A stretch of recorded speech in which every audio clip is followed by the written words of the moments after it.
This is not breaking news. This is not a scandal. This is not about one person. This is about something quieter and more dangerous. You were told the rules of the global system were stable, predictable, based on norms, based on consent. That stopped being true, not suddenly, not loudly, but deliberately. What replaced it doesn't look like collapse. It looks like management.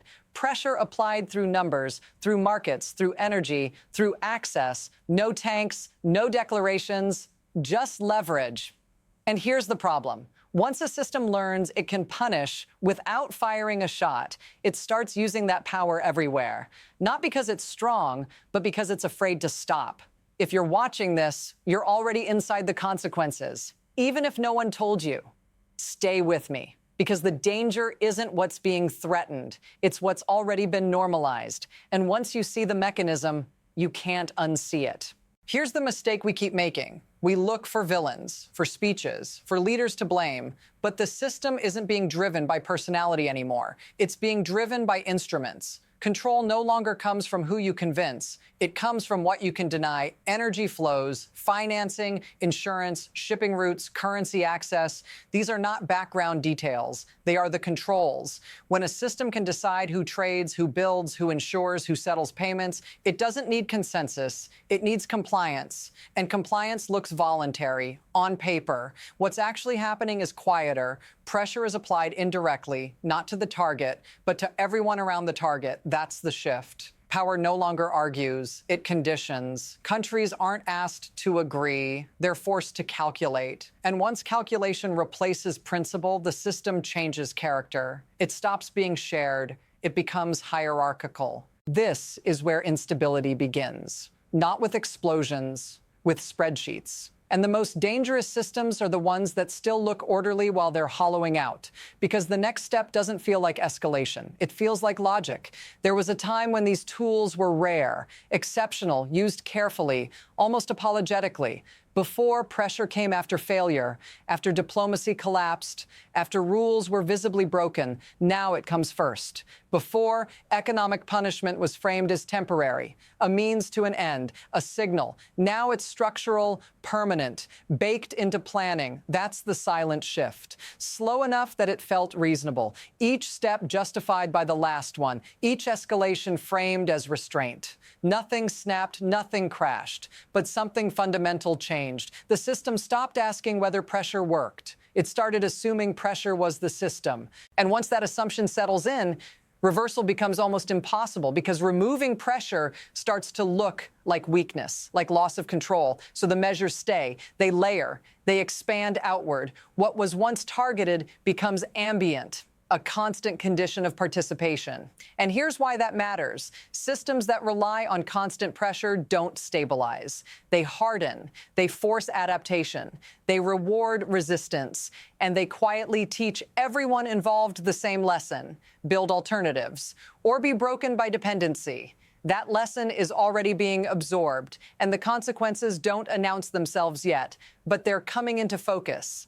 Then comes the moment that feels like a crisis. Sharp, loud enough to notice, public warnings, threats of action, lines drawn in absolute terms. On the surface, it looks familiar. A confrontation, a standoff, strong words exchanged across borders, but look closer.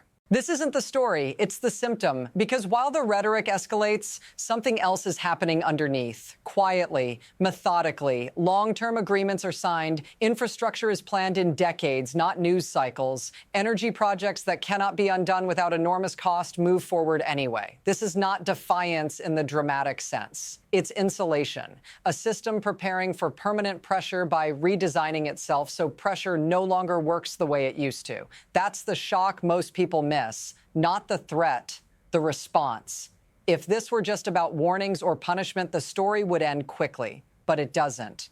Because every time pressure is applied, the incentive to escape the system increases. And escape doesn't look like chaos. It looks like construction. If this feels like a turning point, pay attention. Not to what's being said, but to what's being built while everyone is watching the noise. Because once those foundations set, leverage stops working. And when leverage fails, the system reacts. Here's the mechanism most people never see. Pressure doesn't just punish, it selects. When access is restricted, the system rewards whoever can replace it. whoever can finance, whoever can insure, whoever can deliver technology without asking permission.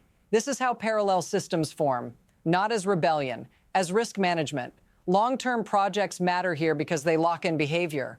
Energy plants that run for decades, fuel cycles that require continuous support, infrastructure financed by loans that don't mature for a generation. These aren't transactions, they're commitments. And commitments create gravity. Once a country reorganizes its energy, finance, and logistics around an alternative partner, reversing course becomes irrational, not ideological, mathematical. Who benefits? The actors who provide continuity when the dominant system offers only conditions. Who absorbs the damage? Everyone's still trapped inside a system that assumes obedience will last forever. This is the hidden failure. Coercion works best in the short term. But systems are long-term creatures. So every use of pressure quietly strengthens the incentive to defect from the architecture that made pressure possible in the first place. That's not resistance. That's evolution. And evolution doesn't ask permission. It just moves on. Now the pace changes. The measures get bigger, blunter, harder to ignore. Extreme numbers appear. Punishment scaled beyond precedent. Not calibrated to behavior, calibrated to fear. This is where systems reveal stress. Because when pressure has to be amplified this aggressively, it's no longer correcting behavior. It's compensating for lost leverage. The logic tightens. If smaller penalties didn't work, escalate. If escalation didn't work, widen the blast radius. Suddenly the pressure isn't just on the target. It's on everyone who touches the target. Trade partners, energy buyers, entire economies. This feels decisive, but it's also dangerous. Because once punishment reaches this scale, it stops being selective. It forces third parties to choose sides whether they want to or not. And forced choices breed resentment. Resentment breeds coordination. Coordination breeds alternatives. The system tells itself this is strength, control, resolve, but watch the reaction, not the intention. When pressure becomes total, adaptation accelerates. And here's the cliff. Once enough actors decide the cost of compliance exceeds the cost of resistance, the system doesn't bend, it fractures. This is where it reaches you. Not in theory, not in foreign capitals, but in your daily calculations. You feel it when prices jump without explanation, when supply chains reroute, when volatility becomes normal. You're told this is external, someone else's crisis, someone else's fault. But the system doesn't isolate pain, it distributes it. When markets are weaponized, stability becomes collateral damage. Jobs become variables. Savings become exposed to decisions made far away for reasons never fully explained.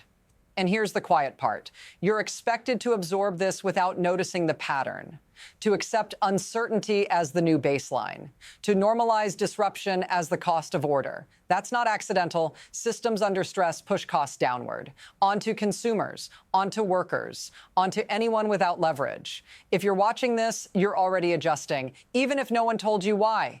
Pay attention to that instinct. It's telling you something structural is shifting. Don't click away yet, because the pressure you feel locally is being multiplied globally. And what comes next doesn't stay abstract. The ripple doesn't stop at borders. Once pressure becomes systemic, it travels through trade routes, through currencies, through energy markets. Countries that aren't targets start behaving like they are. They hedge, they diversify, they quietly reduce exposure to systems that can be turned against them overnight. This is how blocks form, not through ideology, through risk assessment. Supply chains bend around choke points. Financial flows search for insulation. Infrastructure projects are designed to bypass control, not optimize efficiency. None of this makes headlines at first. It shows up as coordination, as regional integration, as alternative frameworks. But the effect is cumulative. The more pressure is applied in one place, the more the rest of the system learns to root around it, like water around a dam. And here's the uncertainty. No one fully controls this process once it starts. Not the architects, not the challengers, because fragmentation doesn't announce itself as collapse. It looks like optionality, until suddenly the shared system everyone relied on no longer exists in practice. And when that realization sets in, it's already too late to reverse quietly. From here, the system doesn't have one future. It has three. The first is adjustment. Pressure is recalibrated. Limits are reintroduced. Coercion becomes selective again. The system survives, but only by admitting it overreached. The second is erosion. Nothing dramatic breaks. Trust continues to thin. Alternatives keep expanding. The old architecture remains visible, but increasingly irrelevant. Power still exists. It's just ignored more often. The third path is rupture.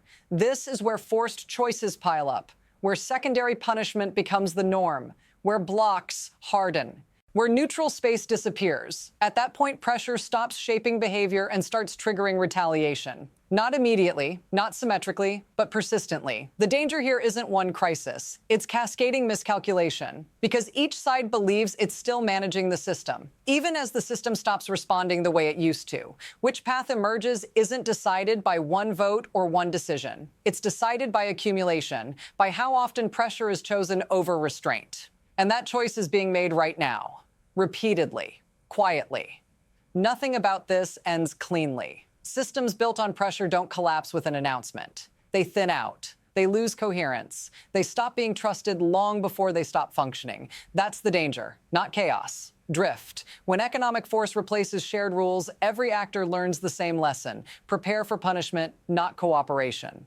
And once that mindset takes hold, rebuilding a common system becomes exponentially harder. There's no moment where someone admits it went too far. No speech, no reset, just a series of choices that feel justified at the time, until the structure holding them together can't carry the weight. You're not watching a standoff. You're watching a transition. And transitions don't ask permission. They reveal themselves in hindsight. So the question isn't who's right or who's strong. The question is whether a system that governs through fear can still coordinate a world that depends on trust. If you want to understand where this goes next, don't look for headlines. Look for architecture. Look for what's being built to replace what no longer feels safe. That's where the future shows up first. Stay with me.